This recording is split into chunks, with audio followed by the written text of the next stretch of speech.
his daughter Vicky marries who will be a future emperor of the German Empire, Frederick III. And their child is that dashing young Kaiser Wilhelm II right there, who just looks kind of hacked off, and he looks like he's making faces up at Alexandria, one of his cousins. And you can see that the gentleman right over his shoulder, maybe you don't know, but you will now, it's Nicholas II of Russia. The Tsar, there with his wife, also a grandchild of Queen Victoria. Okay? Now we can't do this all day, but you get a sense that we've got three cousins here that are about to lead Europe down the path of destruction. I got this quote from Prime Minister Lord Salisbury of England. He says, "What a strange spectacle Europe is presenting, a perfectly unknown future, dependent on the will of 3 or 4 men." There's a better shot of Wilhelm there on the right. He is related, he's cousin to, by marriage, Nicholas II, sanguine with George V. George V in the center is King of England during World War I, and Nicholas II, of course, Tsar of Russia during World War I. And so I have to paint this picture for you, though. I mean, we're getting together at family gatherings, we're going to each other's children's, weddings, and meeting each other at these official state visits. I love this picture. It's Kaiser Wilhelm II there. He's dressed in Russian imperial garb. And that's Nicholas II dressed in a Pickelhaube, dressed in the German imperial clothing. They would wear each other's uniforms when they met each other, as sort of a sign of solidarity. They would make each other honorary members of each other's, navies, or the Order of the Black Eagle, or whatever. These prestigious, sort of frat boy clubs, and just celebrate that when they would get together, pat each other on their backs. But what is probably more deceptive here is this sort of connection here between George V and Nicholas II. If I can just point this out real quick. Don't they kind of look alike? Nicholas II and George V? Yeah. Don't forget that their mothers are sisters. And they have kind of a close connection. They would dress alike as a sign of solidarity. George V's mother, of course, Queen of England, and Nicholas II's mother, of course, Tsarina of Russia. And so you have that solidarity between Britain and Russia manifesting just on this family connection. So who's the odd fella out? Who's the odd guy out? Wilhelm, right?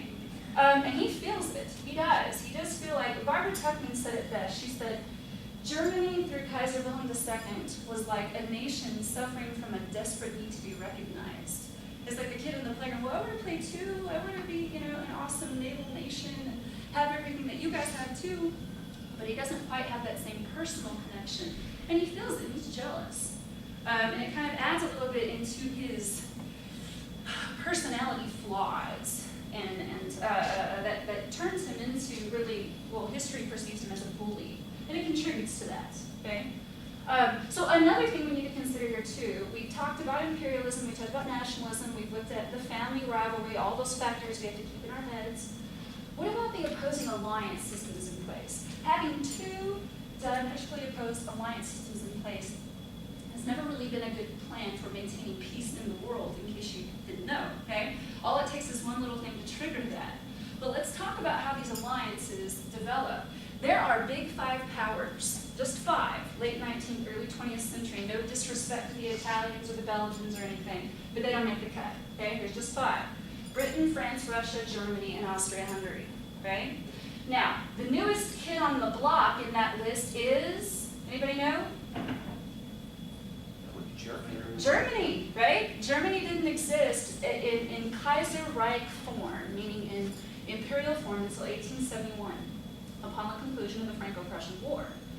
So if I'm Germany, I'm thinking, gosh, it'd be awfully good for security purposes if I could be in a grouping of 3 of those 5.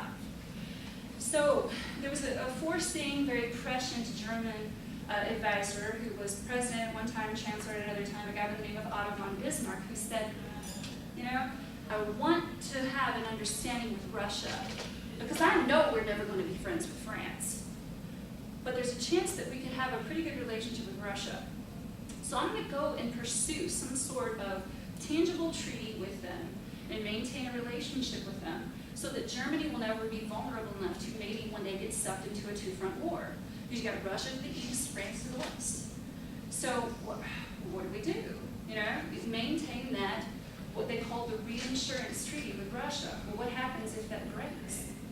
Well, we know what happens when that breaks because that's exactly what does happen. Because when Wilhelm II, the Kaiser that I just got done showing you, when he takes the throne, he decides that the old man Bismarck is out of touch. He lets the reinsurance treaty expire. Russia's left without friends or any kind of reassurance from Germany. They go forth into the arms of the French, the very thing that Bismarck feared. The very thing that Bismarck, and he doesn't live to see this whole thing blow up, but it's one of the biggest I told you so's in history, okay?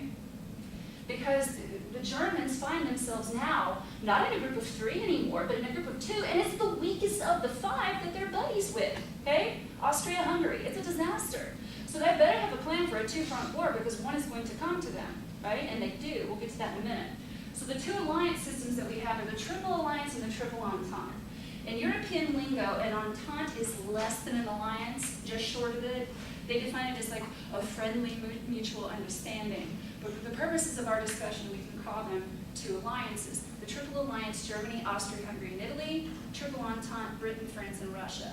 Now, those who know, does Italy actually fight alongside the Germans and the Austrians in World War I?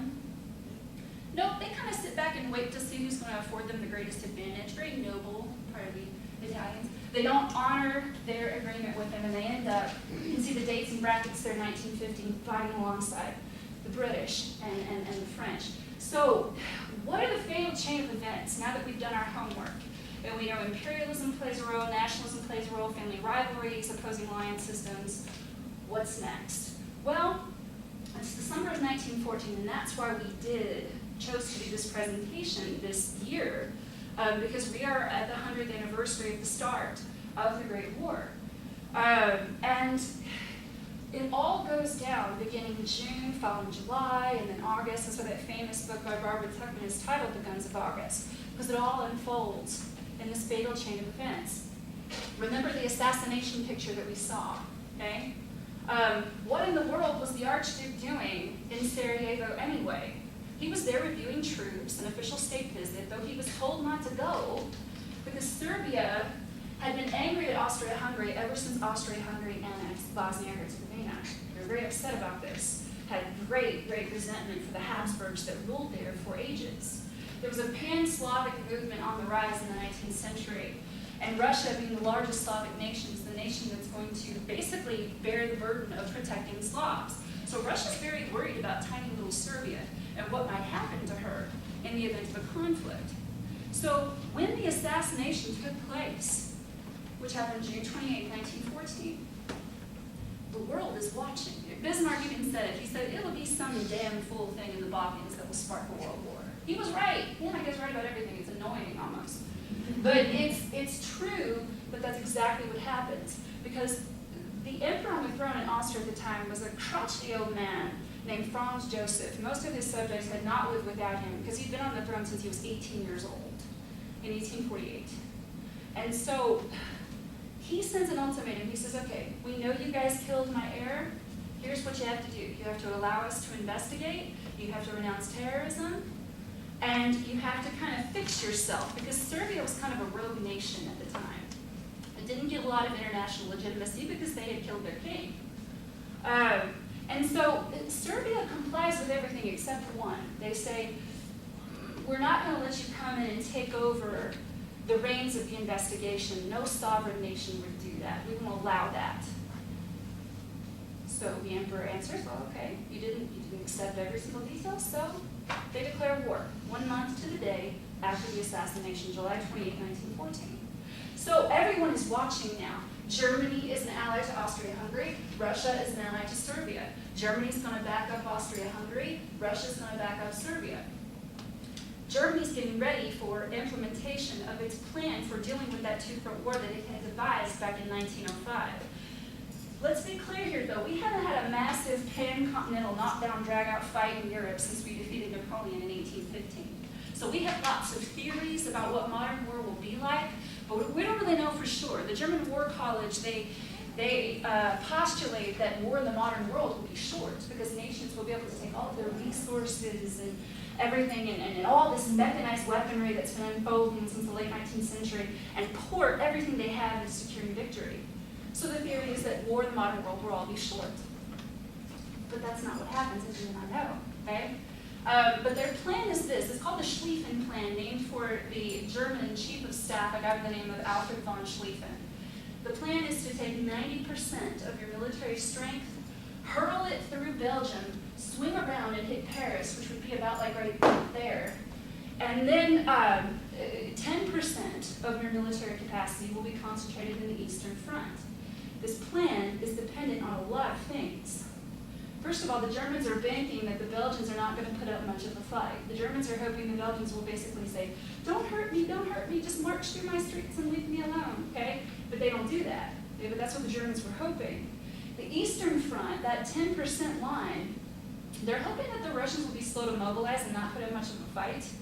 So they think that 10% will be enough, right? So you can already see the flaws in this, right? You can already see the great potential for things to go wrong, and everything that we've just outlined here does go wrong, okay? The Belgians do put up a fight. It does not go well, and I'll show you as far as the Germans get. And by the way, they swing through Belgium because the French do have fortresses here, Verdun and elsewhere, and there's also the Ardennes Forest, which it's in the age before really effective tanks, so a forest can kind of serve as an impediment. It's just easier to swing through Belgium. Neutral Belgium, though. So do you think marching an army through a nation is a violation of sovereignty? Maybe just a little bit, maybe, okay? So this is in turn the legality whereby the British end up getting involved in this thing. They go to war to defend Belgian neutrality. Because the Prussians at the time and the British had signed the Treaty of London in 1839. They were supposed to honor Belgian neutrality.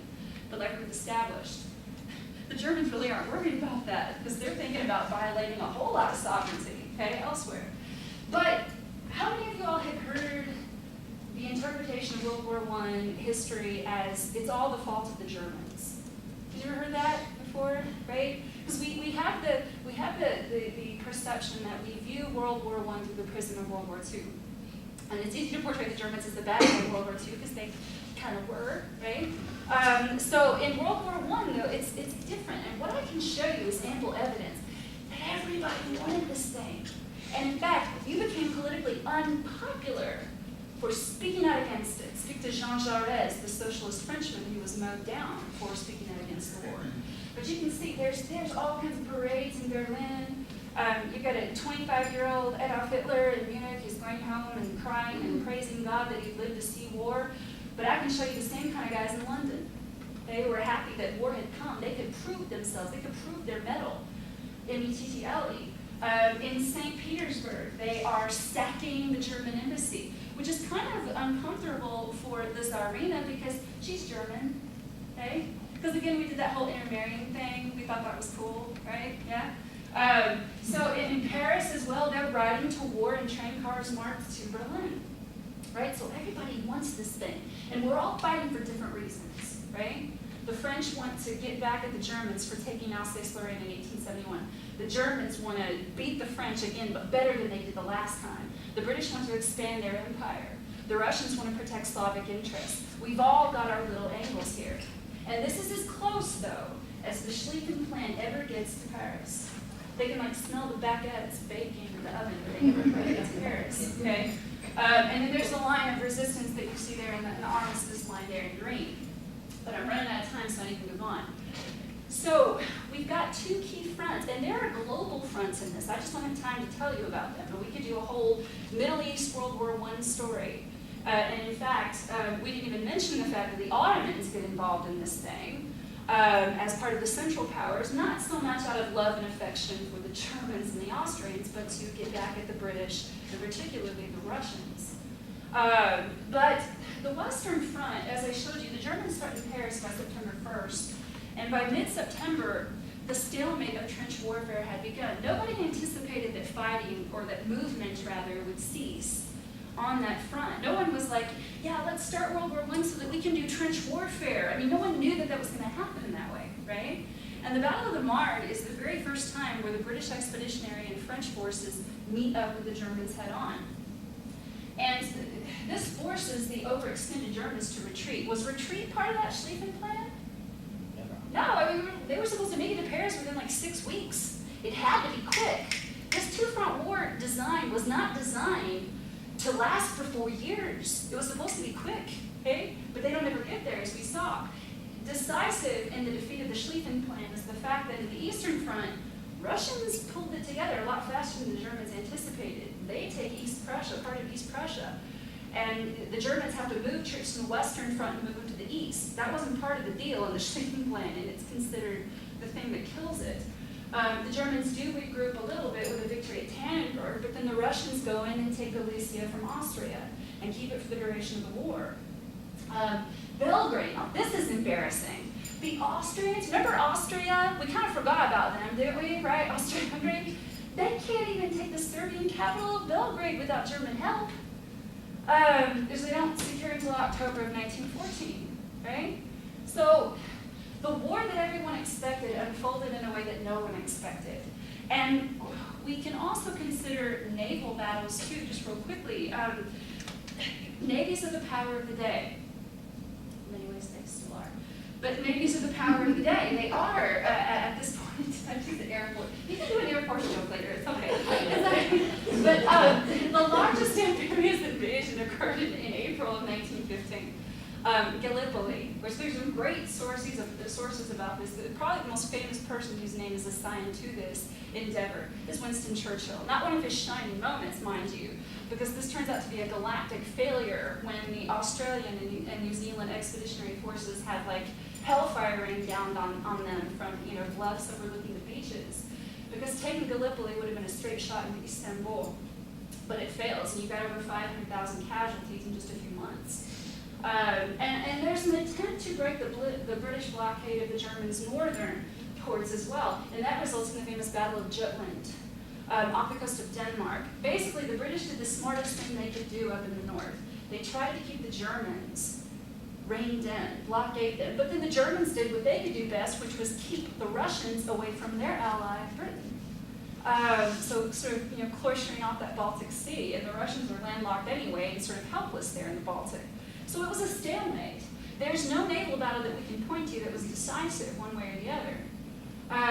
But to give you to epitomize the gruesome absurdity of the war, we do have two battles here that show just how difficult it was to break the stalemate. The Battle of Verdun, February of 1916, the Battle of the Somme, July of 1916.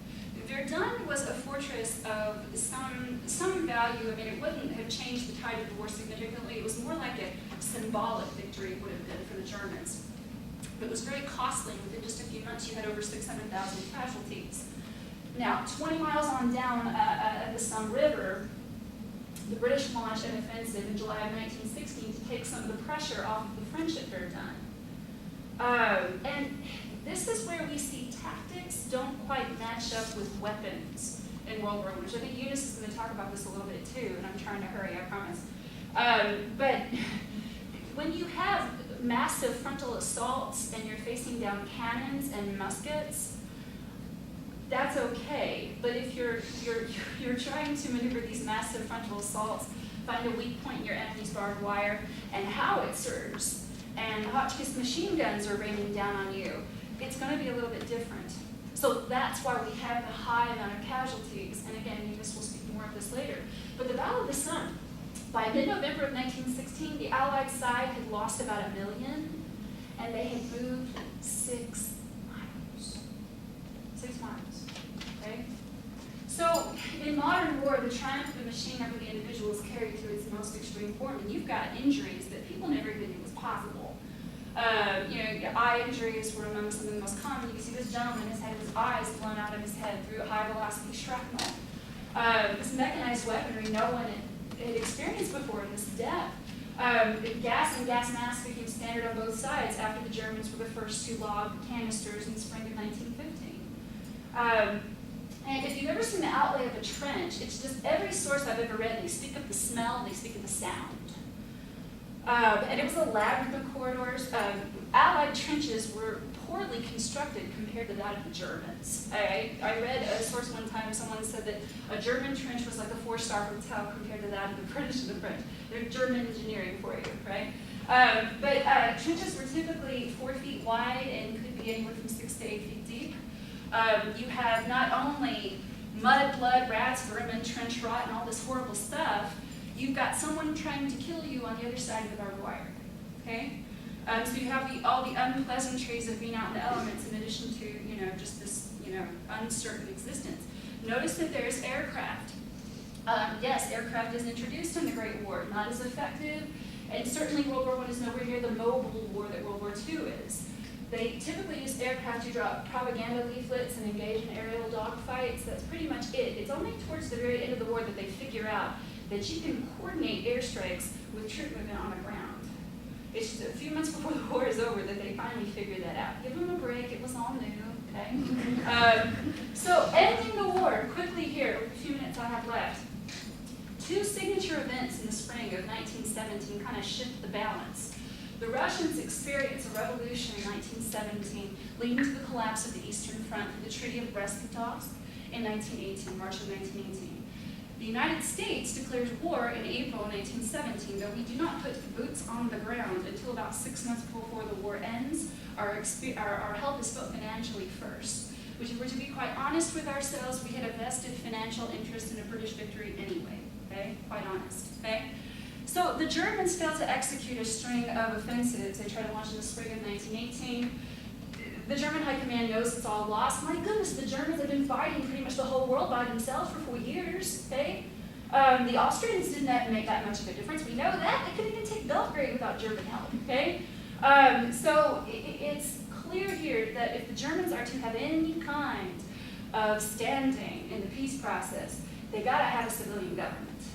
And so they gotta get rid of His Majesty, Kaiser Wilhelm II, who was advised to abdicate the 9th of November, 1918. The armistice is signed just a couple of days later, November 11th, 1918, 5 a.m. Hostilities cease 6 hours later. World War I ends the 11th day, the 11th month, the 11th hour, 1918. Okay? It's over. And they just unleash those, just the shells keep flying up into the very last second. Okay? Now, the Peace of Paris, real quick. World War I think for me becomes this gruesome oddity, absurdity, everything in vain, when we look at the mockery that is made of the peace process. It's one of the biggest, I tell my students, it's one of the biggest missed opportunities in history. We could have fixed a lot of problems at this peace process, at this table. Instead, what do? We play the old world game of dictating boundaries to defeated nations, and we make the peace hurt, okay? President Woodrow Wilson, I will give him credit for this. In his 14 points, which was his blueprint for a new world order, he wanted to end colonialism. He wanted to create a forum for resolving international conflict. He had these great ideas. But are the British and the French in line with that? No. No, they're like, no, man, we want to make our empires bigger, Wilson. You're not getting this, okay? Not smaller empires, bigger, okay? And the issue of settlement versus surrender, Wilson thought it was in everyone's best interest to have a strong Germany. He was right. Because what ends up happening is the unfolding of yet another war. The Treaty of Versailles is just one of many treaties that are signed in Paris. And I can give you some literature if you're looking for sources for this, because there's a whole story about the Middle East, there's a whole story about China here that we're not able to cover. But this Treaty of Versailles forces the war guilt clause on Germany. By the way, the Germans sued for peace based on Wilson's 14 points. They thought it was going to be a fair and equitable peace. Boy, were they shocked. And they weren't allowed to have the blockade lifted until they signed this treaty, which pretty much meant that the Allied powers could do whatever they wanted to Germany. So they're forced to admit guilt for the whole war. That means they pay the 132 billion mark cost of the war is what they're supposed to pay. And they're supposed to deliver free coal to Belgium and France as well. And Germany also just can't have an army very much, not much of an army. They're certainly not allowed to remilitarize strategic zones. No air force, hardly a navy, no colonies anymore. They're stripped of everything. And they also have to return the Alsace-Lorraine to the French. So the German Empire doesn't exist anymore. There's a Germany, but it's split up. And I can show you the map of what it looks like now. You can see the bluer areas there, the Polish corridor separating East Prussia from Germany, which, you know, that hacks Hitler off and a whole lot of other people on down the line. It is patently absurd, it is. The Alsace territory there is returned. You can see Austria-Hungary is partitioned. It is no more. That Habsburg dynasty is gone, okay? Czechoslovakia, Yugoslavia is forged as a conglomerate Slavic state, and this is the new Europe that we see. Now, all this does is set us up for this, okay? So something to think about. There was a clear missed opportunity here in the unfolding of this peace process, a lasting peace. There really wasn't time for it, okay? So that's where I just want to end there, and I think I've taken some of your time. I'm so sorry. Who can follow you? Oh, no. Keep going. Why did I go too bad? It's 11:36, and I'm proud of myself there.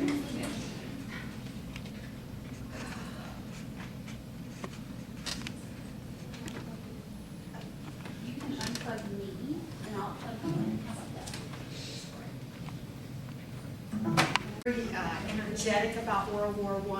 World War I's not my favorite war, but I can't enjoy World War II. You can enjoy World War II, so to speak, until you understand World War I. And as you have heard, the United States wasn't a part of all this madness, at least not yet. The United States, let me kind of paint a picture for you. Woodrow Wilson's president. The Civil War has only been over like 50 years, maybe, okay? We were a war-weary society. We were tired of war. No part of war did we want to be a part of it. So we kind of have this little isolationism going on over here. That's their problem, not our problem. We'll send you a little money, we'll talk to you, we'll be your buds, but we're not going to get involved in your mess, okay? World War I was a miserable, bloody mess, period, end of story. Okay, and as I was looking to find out how many people in terms of casualties, the numbers vary. Because at this particular time, we weren't very good at recording or keeping numbers on death and destruction. We weren't very good at it. So we have a Civil War that's over, and let's look at, from a healthcare perspective, where were we in terms of taking care of people, taking care of patients and disease. Next. We were just starting to have medical schools. We were just starting to look at disease in terms of what causes death and disease. We had no vaccines. Very, very minimal vaccines. We didn't even understand what blood typing was until about 1901. So all of this healthcare and medicine that we know today really did not exist. I'm talking x-rays were discovered in 1895, typhoid fever, 1896, the first vaccine for the plague, 1897. Hand washing, just think, hand washing. The things that we do every day now, because we know hand washing is the #1 prevention for disease. Hand washing wasn't even done when we went to surgery. If you see any of the old movies on television with the Civil War, you know, they would bring the bodies in, just haul the water on the table and throw the body on, and the doctor never washed his hands. They never washed the saw. Anesthetic was just not heard of. Walter Reed and his associates were just starting to discover yellow fever. Okay? So things were just starting. The leading healthcare was in Europe. And one of the reasons why is because all the scientists and the development of a lot of the vaccines and the research was done in Europe. France, Britain, Germany, probably Russia, I'm not sure. I couldn't find Russia. But here are the leading researchers were at these wonderful institutions, and they were making all these vast discoveries. Some of the other things that we were talking about in purification of water, we were just starting to do this, okay? The doctors were just beginning to understand the concepts of shock, how blood transfusions work. and how to prevent typhoid spread. Because back then, that was a big thing. Neurosurgery and brain operations. You know, we didn't have a lot of anesthetic developed. So some of these patients who were probably left over from other wars, other what I call operations other than war, because the United States was still involved in things in Mexico and overseas in the Philippines. We were just starting to look at how to do this type of surgery, how to do these type of events. So here we enter the United States. Here's a lovely picture of, I think this is the Lusitania. They just recently found it. And anyway, here it's laying on its side. And up to this point, as Angela told you, the United States was out of the picture. And we were isolationists, and here's Woodrow Wilson. We get this message that, you know, one of our, well, it wasn't our ship, actually, it was a British ship. Submarine sank it. And there were 128 Americans on board. Now, the story goes that the ship was carrying arms. Probably more true than not. The United States declares war, and all of a sudden, we've got to pack up all these troops and send them overseas. Now, the United States military at the time really was not prepared. We had no weaponry. We really didn't have an army, per se, that we can call it as an army as we know now. Training, there was no training. And we really didn't understand what war was going to be like. We had in our minds what it was going to be like because of what we fought in the Civil War, but that is going to be totally different. Even the generals at the time, you know, now our generals go out and meet other generals from different areas. We didn't have, you know, pick up the phone and, you know, have a, you know, Facebook conversation like they can do now. So there had to be this meeting. So here we have our military packing up. They leave, I think it's in May. They don't arrive until June in 1917. And we're still not ready to go to war. The French have been at it for quite a while. The British have been at it for quite a while, as well as the other enemies along the sides. Let me talk a little bit about the changes of warfare. As Angela mentioned, this was the first time that we had so-called mechanized war. Mechanized meaning we had the advent of new ballistic type weaponry. We had airplanes, there were submarines, and then we had this introduction of gas warfare. And it really resulted in some of the worst type of wounds that the nation had seen. Now, prior to this time, when there was conflict at the battle and on the battle, most of the time, the troops would just beg to die, okay? Because they knew what the alternative was going to be. They would end up in some rat-infested place with no food, no water, no light, nobody to care for them, and basically they would eventually die. So most of them would want to be killed or die on the field. Okay? We have these new type of rifles, i.e. machine guns, and these machine guns carry a higher velocity, causing more damage, ripping into the body, and tearing the body, the muscles, bones, everything. High rates of infection. Now, when we look at how war has changed, and I think most people have seen MASH and how you know, the troops got to the field hospitals and everything was taken care of, it didn't have that sort of type of thing. It was coming. But we also had chlorine gas. Okay? Probably the first war in which we had the use of gases and things that now are banned, so they say. I don't know if these guys read there was a Chinese general called Sun Tzu, I think his name is. I may be saying it wrong. But he wrote The Art of War. And he wrote these principles, which are basically still good today.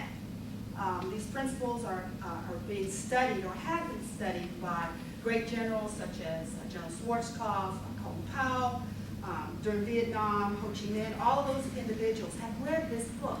And this book was written probably sometime before the time of Christ. But the points were very basic. Take the fight to them. And that's in essence kind of sort of what happened if you kind of look at the map that Angela showed you. You know, the Germans were taking the fight to the British, and the British were taking the fight to the Germans, and on and on and on and on and on.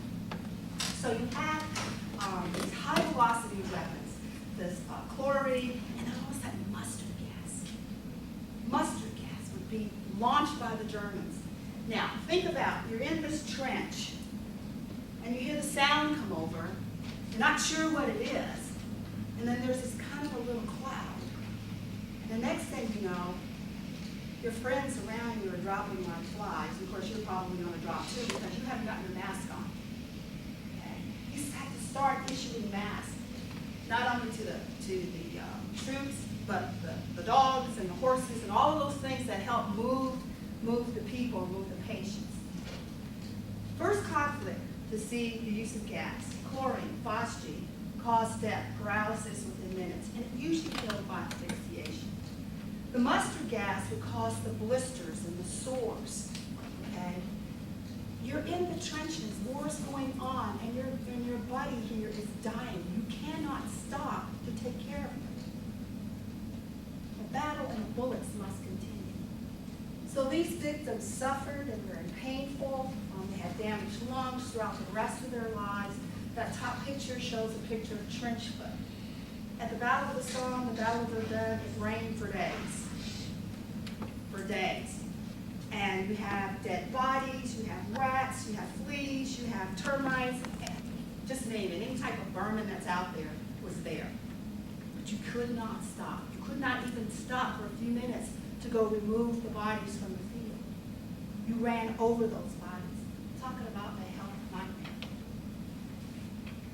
In the late 1917, just before the troops went overseas, we had a massive outbreak of flu in the United States.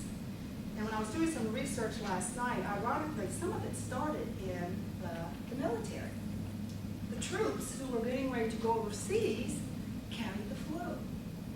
And so here we have the troops on board their ships, and then they arrive in France, and they are bringing the flu with them. Now, Europe is also having its own flu going around, but we basically brought it to Europe in the form of our troops here. Some of the other things that we had going on, typhoid fever. We had sanitation and hygiene issues, and I talked a little bit about the little vermin that were all over the place.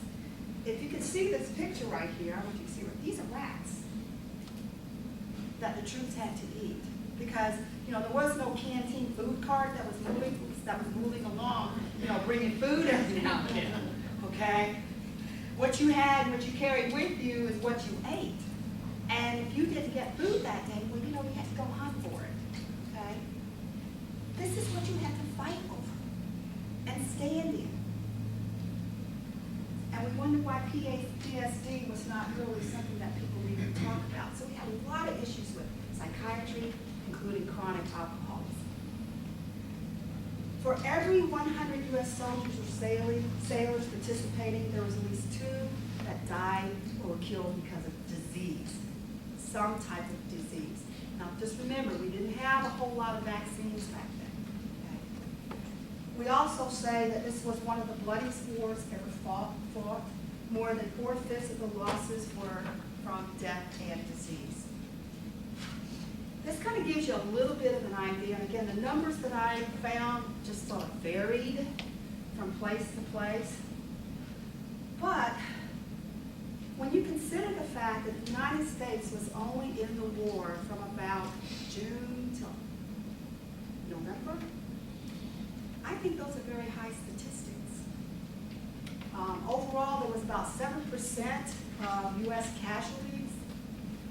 I think that is a lot. If we had gotten into the war sooner, I do believe those statistics would have been a lot higher. But 7%, somewhere I saw it was like 7%. I don't know if I included it in here or not, but I maybe not. But here's some of the disease and issues that a lot of our troops had. Pneumonia. Pneumonia was probably number 1 because of the flu. Tuberculosis, again, we didn't have TB checks back then. I still didn't have that. Emphysema, septicemia, Bright's disease, I have no idea what that is. Typhoid, peritonitis. Peritonitis came about because of the war wounds, not having the ability to do clean surgeries. Okay? We were just starting heart disease, looking at how to do heart surgery, scarlet fever, measles, and others. Now, highly medical trained personnel, I put that in quotations because at the time, those were the best individuals that were sent to the front, okay? So they talked about having compulsory vaccination of the entire army against typhoid fever, got that through, but that was the limit of it, okay?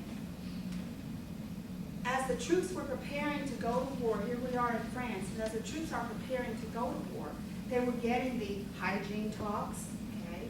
They were getting the talks about taking care of themselves in terms of their feet, and also safety in terms of putting on their masks in preparation for the mustard gas. But you know, in panic, it doesn't always work. I found this called Patient Evacuation of the Wounded. This is from the old military Bible that they had. And really not much has changed except for the fact that now we go to take the patients out of the wounded area, out of their area, because we have mechanized helicopters. But back then they didn't have that, okay? They didn't even have cars. And if they did have cars, they didn't do very well because of the mud and the location and trying to get them out of the area. So this is very, very old. Let me see if I can sort of explain it to you. Don't pay any attention to this X, just ignore the X. This is the good side, the safe side, and the place up at the top, that's where the battle, or just before where the battle is. So the goal was to get the patients from the battle area to a receiving area, take care of their wounds. You get a group of them together, and then the horse and buggy or the ambulance would come. The ambulance would take them to like one of the first areas. Those that were considered walking wounded, where they got to stay. Those with the serious wounds got to move on. Basically, we still do that sort of plan today. So this kind of gives you kind of a picture of how the patients were moved. You had the individuals being taken care of at the top, being hand carried, literally hand carried through the trenches, and up to even the Red Cross dogs. I thought that was so cute. But here we have at the aid station, waiting either to be transported or even waiting to be cared for. And then you have the little Army nurses. They did have nurses in World War I at the front lines, per se. They would carry the patients because they couldn't afford to lose too many men, because the men had to carry the weaponry and to be in the front line. So a lot of the women from the villages, nearby villages, were available to help either to drive or to carry the patients back, where they would find an old area, a bombed out area that wasn't being used, and they would care for the patients there. And then eventually they would move on and end up either back home in Britain or Germany or wherever places they were coming from. So this is a very laborious task, very time consuming, and a lot of the generals were not very happy with the fact that they were spending this enormous amount of time moving these patients or trying to get these patients out of the way. As you can see, as a result of the issues with the phosgene and different types of gases, the patients couldn't see. So they had to be led out of the field. Here we have a soldier who was prepared and ready to go in 1917. Hospital care, back in those days, the main thing that the clients were being treated for was shock and the loss of blood. Because again, we were just starting to look at how to do blood transfusions. We started bleeding out. There's really no way to replace that. So we looked at tourniquets and compressions and bandages, and again, transfusion was limited to direct vein to vein. Now, I know some of you probably understand that if you mix different types of blood, you're probably not going to survive. And that's in essence what happened. Okay? We did surgical treatment was very conservative. Just cut off the just cut off the limb. Okay? Brain and spinal cord injuries, if they didn't die on the field, they eventually did die because of infection or because just the possibility of moving that patient was probably the deadly thing. 90% mortality was from meningitis. And then dental surgery, again, one of those things that was just starting. It was a major activity, but for a lot of the clients, because of either the mustard gas or the type of injury that they had, they just pulled their teeth out. Just went on ahead and pulled their teeth out. Not all injuries were going to be physical. If you can imagine the shock and awe of the constant bombardment, the constant noise, the inability to escape that for 8, 10, 12, 24 hours a day, yes, you could expect that some of the individuals would have what they called shell shock back then, what we now call post-traumatic stress. And it was very prevalent. So much so that in the French army, at one particular point in time, there was a group of servicemen, French servicemen, who refused to fight. They had enough. Their wives were writing to the generals, stop the war. That had never happened. Never happened. Because their husbands were writing home saying, this is awful. This is just awful. So yes, a lot of these individuals suffered from very, very bad post-traumatic stress. I couldn't talk about World War I without talking about nurses. Because without the role of nurses, and of course, you know, the physician, but it was the nurses who took care of these clients. And unfortunately, no one took care of the nurses. Imagine, if you will, walking into a room or to an area where you have thousands of patients, all of them calling their mothers at the same time, and wanting someone to care for them, to take care of their needs, to wipe the blood off their face, to hold their hand, to write a letter. All of those things, these women took a part of. And there was a big fight about sending women to the front, per se, but sending them to take care of these clients in the hospital.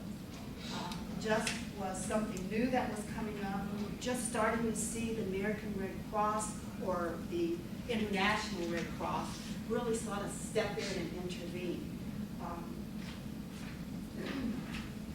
And I won't tell you who all these wonderful women are, but these women helped really elevate the role of nursing, not only in this country, but also in Europe.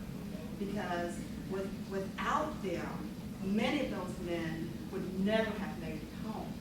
Now, some of them made it home in very bad condition, but at least they made it home. And they were able to be taken care of further on down at the major big hospitals when they got back to the United States, well, not only the United States, but mostly to Britain. Britain was the refer back place or the main hospital area. And Britain was as a leader in terms of healthcare, they were inundated. They were just overwhelmed. And women just didn't do nursing. You know, Florence Nightingale had just been around for a while. I think she had already died, if I'm not mistaken. But nursing was just starting to come up on its own. And so women entered into this role to take care of these troops was kind of not really a good job. It was kind of frowned on. So we have to give a lot of credit to these individuals. So, just kind of summary. Of 100 U.S. soldiers and sailors and Marines who served in World War I, 2 were killed or died because of disease. Total battle deaths of all nations. It was probably the highest at that time recorded. Russia suffered probably the most, and it was probably because Russia also had their civil war going on with the Bolshevik Revolution. Okay, so that's why their numbers were probably so high. But it was just relentless. I mean, I can't impress upon you how relentless this war was. It was just relentless. We had pneumonia. We had just deaths from all types. But towards the end, there was this wonderful poem written called In Flanders Field, and I'm not going to read it to you, but it kind of gives you an idea when you kind of read through it yourself. And they talk about the poppies and the love and what goes, and all the songs that came from that period were really very, very sorrowful, and it just made me wonder, why didn't we stop it sooner? It's just so unbelievable. there are some, I think the History Channel is doing a series on World War I. It's called The Apocalypse Now, I believe it's called World War I. And some of it's in color. And it was very fascinating to watch some of the different battles, because people did film the battles, obviously. But if you're interested more, you know, you can Google those areas such as the Battle of the Somme, Battle of Verdun. You can look at the up-and-coming air aces.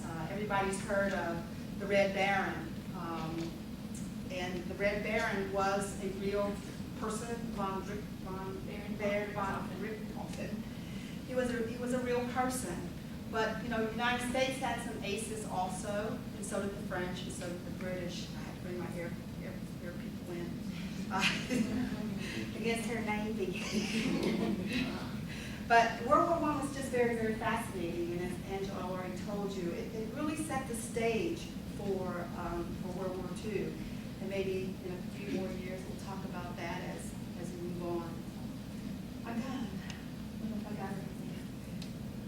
Questions?